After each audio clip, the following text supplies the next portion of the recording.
SBP न्यूजमध्ये आपले स्वागत. देशाचा राजा संकटात येणार, परकीयांचे आक्रमण होणार, भेंडवळच्या घटमांडणीची भविष्यवाणी चिंताजनक.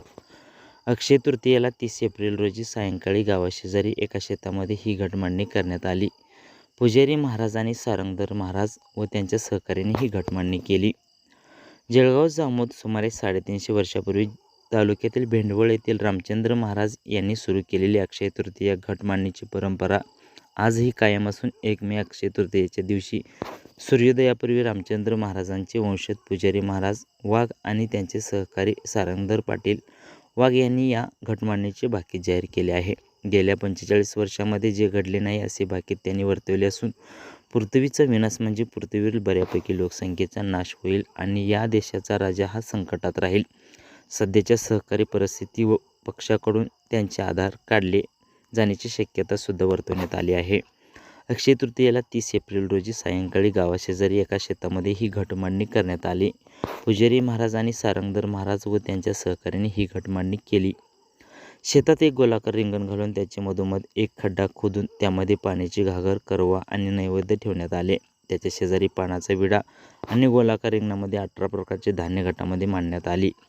1 मे रोजी सकाळी 5:30 वाजता सूर्योदयापूर्वी रामचंद्र महाराजांचा जय जयकारात दिंडीद्वारे ही मंडळी घाटामध्ये आली. पुजारी महाराज आणि त्यांचे सहकाऱ्यांनी घटाचे बारीक निरीक्षण केले आणि पर्जन्यमान, आरोग्य, पीक परिस्थिती आदीबद्दल भाकीत वर्तविले. पर्जन्यमान ह्यावर्षी पावसाळा हा सर्वसाधारण स्वरूपाचा असेल. पहिल्या महिन्यामध्ये पावसाळा हा कमी स्वरूपाचा आहे, तो सर्वाधिक नाही. त्यामुळे शेतकऱ्यांनी पेरणीची घाई करू नये. ज्या परिसरात जास्त पाऊस झाला त्याच परिसरातील शेतकऱ्यांनी पहिल्या महिन्यात पेरणी करावी. दुसरा, तिसरा आणि चौथ्या महिन्यामध्ये चांगला पाऊस आणि सार्वजनिक पाऊस असून अवकाळी पाऊससुद्धा जास्त दाखविला असून तो नुकसानकारक ठरू शकतो.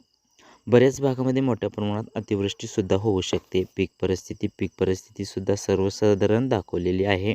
कपाशीचे पीक हे मोगम म्हणजे अनिश्चित स्वरूपाचे असून तुरीचे पीक चांगले आहे.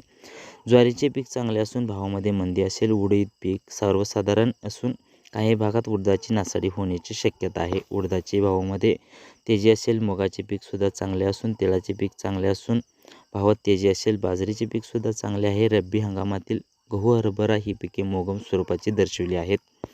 तेलवान पीक हे मोगम दाखवले असून काही परिसरात तेलवानाची नासाडी होण्याची शक्यता वर्तवली आहे. त्यामुळे तेलाचे भाव हे भविष्यात वाढण्याची शक्यता आहे. देशाचा राजा संकटात या घटामध्ये नैवेद्य शेजारील पानविडा ठेवलेला त्या विड्यातील पान हे गायब झालेले आहे. पान हे गादीचे प्रतीक असून सुपारी ही राजाचे प्रतीक आहे. गेल्या 45 वर्षात असला प्रकार पाण्यात आला नसल्याचे भाकीतकर्ते सारंगधर महाराज यांनी यावेळी सांगितले. पान नाही म्हणजे राजाची गादी नाही, राजा नाही असे बरेचदा घडले, पण गादी नाही हे गेल्या 45 वर्षात प्रथमतः घडले आहे. त्यामुळे देशाचे पंतप्रधान हे संकटात येऊ शकतात. त्यांना समर्थन देणारे सहकारी पक्षाचे खासदार त्यांना पाठिंबा काढू शकतात अथवा नवे सहकारी त्यांना पाठिंबा देऊ शकतात किंवा राजाचा बदलसुद्धा होऊ शकतो असेही भाकीत सारंगधर महाराज यांनी व्यक्त केले.